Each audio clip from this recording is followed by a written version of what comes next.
Hello, algebra students, and welcome to lesson 4 on linear inequalities in two variables. So we're going to talk about how we graph linear inequalities when it's in like slope-intercept form, y equals mx plus b, right? So not on a number line like we did in topic 1, but now on a coordinate plane. So there's two important ideas to remember here. Number one is that you are going to have what's called a solution space.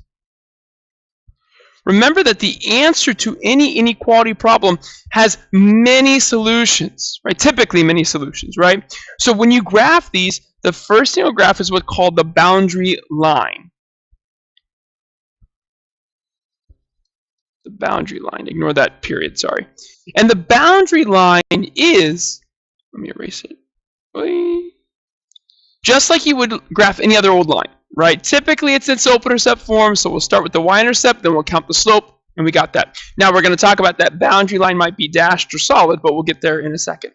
And then the second part is that you're going to have to shade a half plane. So when you create a coordinate plane, right, an xy coordinate plane, and then you draw that boundary line, it creates an upper half and a lower half, or a left side and right side. Based off the inequality symbol, we're going to be shading one of those half planes. And that shaded region is going to be called our solution space. All right, so let's get into our first problem here. All right, so example 1 says, what is the solution of the inequality y is less than or equal to x minus 1? So this is what we want to graph. Y is less than or equal to x minus 1. Now again, this is called a linear inequality in two variables. The reason is you have an x and a y, right? So we are going to skip down here. The solution of a linear inequality in two variables is all ordered pairs that make the solution true, right? So this part right here, all ordered pairs. Okay, so I'm going to rewrite the inequality right down here. Y is less than or equal to x minus 1. And I'm going to refresh your memory that that inequality symbol right here is a less than or equal to. Less than or equal to. So number one, we are going to graph the line. We're going to ignore the inequality right now, and we're going to graph y equals x minus 1. Okay, so we're going to graph this line right now. So the first thing we do is we start with the b, right? Our b value is a -1, so we're going to go down 1 on the y-axis. There we go, that's our b value. And then we're going to count the slope. Now there's no number in front of x, so we're going to make it a 1 over 1, right? If there's no coefficient of the variable, it's a 1, and to make 1 a fraction, you make it 1 over 1, and that is up 1, right 1.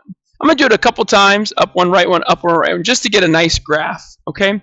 And now, what kind of line? This is step 2. I'll do it in blue. So step 2, now we need to know, does this inequality symbol right here have an equal to or not? It does have an equal to, right? Equal to. Therefore, that means your line is going to be solid. It's a solid line. Because what that is saying is that any point on the line also counts in the solution. It's going to make the left side and right side of this inequality equal. So we will count that. So we'll draw a solid line and continue our line this way. Okay. And then last but not least, and I'll do it in green, now we need to shade our half plane. And that comes from the idea that this is a less than symbol. And if you're less than, then you're going to shade below. Shade below, which means down.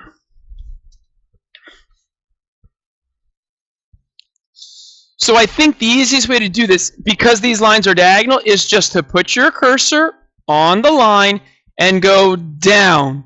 And you can see that it's going to be this side of the line, this half plane that you're going to shade. And there you go. And that space with the line is all solutions that satisfy this linear inequality. Okay, let's do a similar problem on the next slide. Just change it subtly.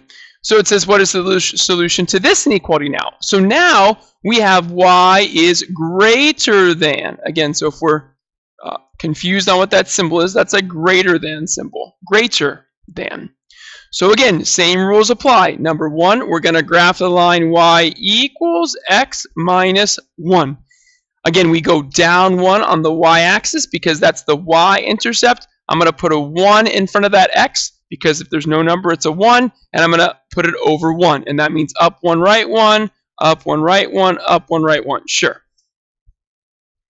Next, what kind of line am I going to use? Well, this one has no equal to. Right? There's no line underneath that greater than symbol. That means you're going to use a dashed line. Dashed line. So when you connect these dots, you're going to use little dashes to do that. All the way up. All the way down. And again, what this means is you cannot include the points on the line as part of the solution because you can't let the left side and right side of this inequality be equal. So don't include those points. And then lastly is the shading. This is a greater than symbol.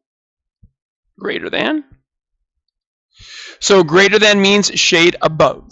Shade above. And above means up.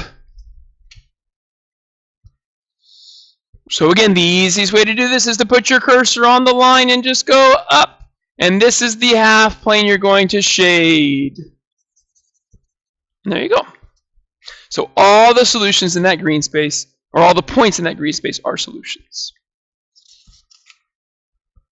All right, great. Last but not least, let's do a fun-filled word problem. Here we go. So the Science Club sells t-shirts and keychains to raise money. How many t-shirts and keychains could they sell to meet or exceed their goal? So right here, when it says meet or exceed their goal, that is telling you that this is an inequality. Meet means equal, and exceed means greater than. This is your inequality symbol, greater than or equal to. So be aware of that. Okay? All right, so now, first thing I do, what is x, what is y? So here, my x is going to be the number of t-shirts. Number of t-shirts. It doesn't matter in this problem, but again, they said t-shirts first, so I'll use t-shirts. And then that would mean y is going to be the number of keychains we sell. Number of keychains.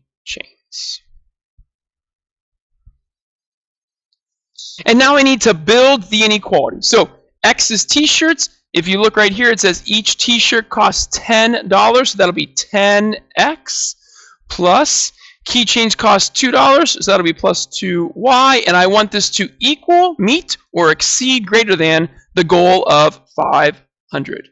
And this is our inequality.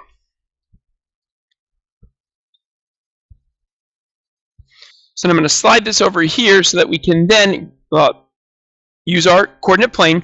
Notice that this is the first quadrant. So we're going to call this quadrant 1. So in quadrant 1, x is positive and y is positive. So typically in word problems, that's what you do, right? So we're going to use the x is our t-shirts, and the y is our keychains. This is going to be bad. I'll try my best. Key.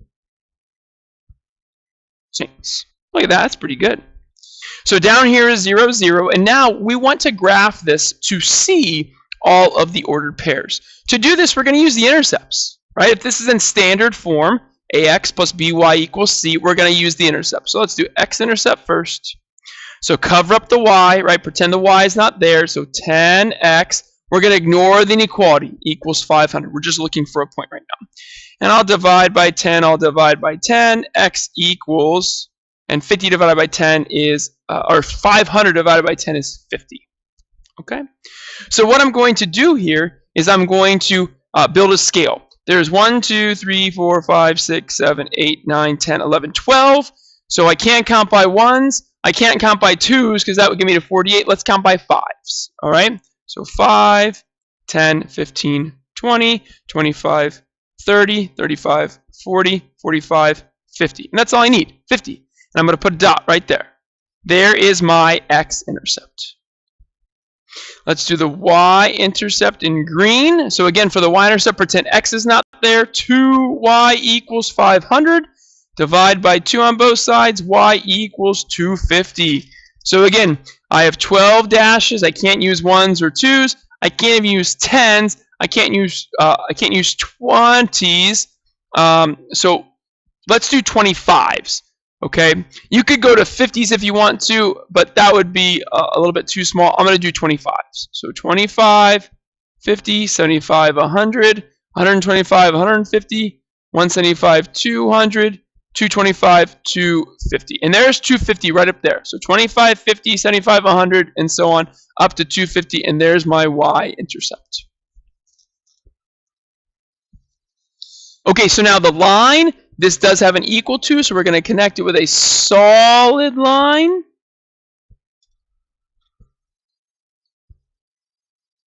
And now, the one problem here, compared to what we've been doing, is that this is not in y equals mx plus b form, right? The 2y is here. So how are we going to tell what side to shade? Because you can't just trust this inequality right now symbol because y is not by itself. So we're going to use a tester point. And we're going to test the point 0, 0. If you plug in 0 for x and 0 for y, I'm going to come over here, that left side just becomes 0.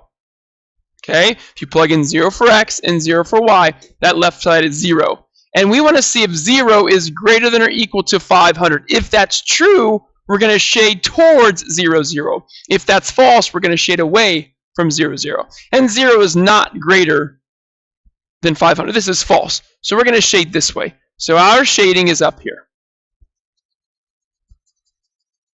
So what we've just drawn is we've just created a visual to represent what combination of t-shirts and keychains they can sell to meet or exceed their goal. So again, if I take a point like, let's go with 40 and then 150. Let's take this point right there. So the coordinates of that point are 40 and 150. Right, 40 and then 150. So what that means is, and I'm going to come over here with it, they could sell 40 t-shirts and 150 keychains to meet or exceed their goal.